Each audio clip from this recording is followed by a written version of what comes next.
உலகின் மிக உயரமான மலையான எவரெஸ்ட் பற்றி அனைவருக்கும் தெரியும்.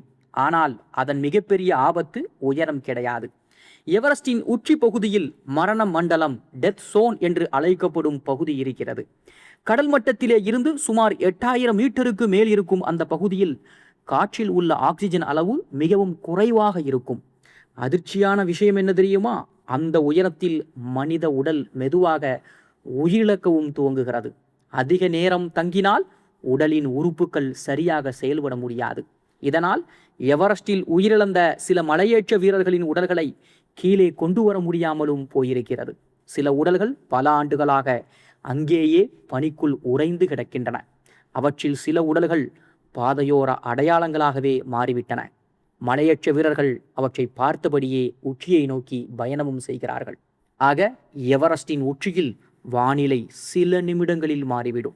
பலமான காற்று, கடும் குளிர், பனிப்புயல் ஆகியவை அனுபவமிக்க வீரர்களை கூட சவாலுக்கு உள்ளாக்கிவிடும் என்பதும் குறிப்பிடத்தக்கது.